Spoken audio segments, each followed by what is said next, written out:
Hi hello అండి. ఈరోజు ఈ వీడియోలో ఆలు బజ్జీలు అనేవి చూపిస్తున్నానండి. ఈ వర్షాకాలం సాయంత్రం వేడివేడిగా ఇలా బజ్జీలు ఉంటే చాలా బాగుంటుంది కదా.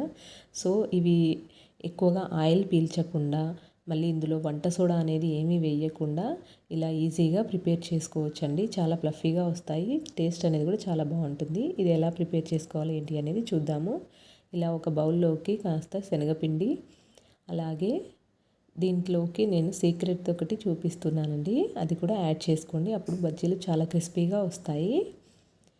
దీంట్లోకి మన టేస్ట్కి తగినంత ఉప్పు, కారం, అలాగే మిరియాల పొడి, జీలకర్ర పొడి అనేది యాడ్ చేసుకోవాలి.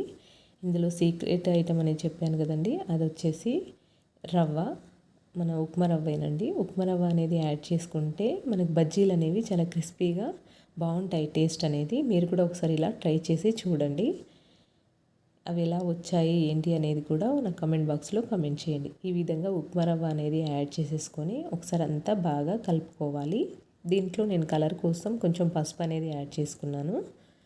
సో ఈ విధంగా అంతా బాగా కలిపేసుకొని కొద్ది కొద్దిగా వాటర్ అనేది వేసేసుకొని మన బజ్జీల పిండి మాదిరిగా కలుపుకోవాలి. ఒకేసారి వాటర్ అనేది వేసుకుంటే మనకి అది కన్సిస్టెన్సీ అనేది బాగా లూజ్గా అయిపోతుంది.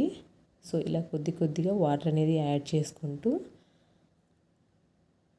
ఈ కన్సిస్టెన్సీలో వచ్చేంతవరకు కలుపుకుంటే సరిపోతుంది. ఇక్కడ నేను ఆలుగడ్డల్ని ముందుగానే ఈ విధంగా స్లైసెస్ లాగా ఈ మాత్రం మందంగా ఉండేలాగా కట్ చేసుకున్నానండి. కట్ చేసుకొని వాటర్లో వేసేసుకున్నాను.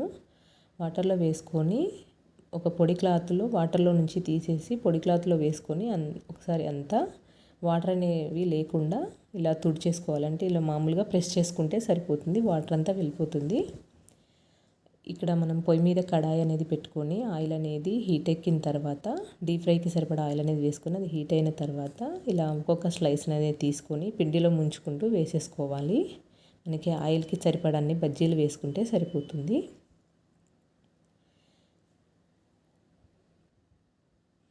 ఈ విధంగా బజ్జీలన్నీ వేసేసుకొని అవి సెకండ్ వైపుకి టర్న్ చేసేసుకొని మంచి కలర్ వచ్చేంతవరకు వేయించేసుకోవాలండి. ఇక్కడ మనం ఎటువంటి వంట సోడా అనేది ఏమీ లేకున్నా కూడా మంచి ఫ్లఫీగా ఇలా మంచిగా ఉబ్బుతూ వస్తాయండి.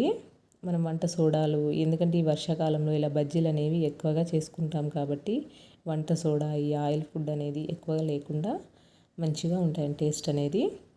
అంతేనండి, మన వేడివేడి ఆలు బజ్జీలు అనేవి రెడీ అయిపోయాయి.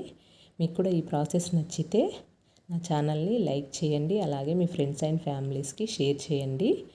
నా ఛానల్ని సబ్స్క్రైబ్ చేసుకోండి. Thank you for watching.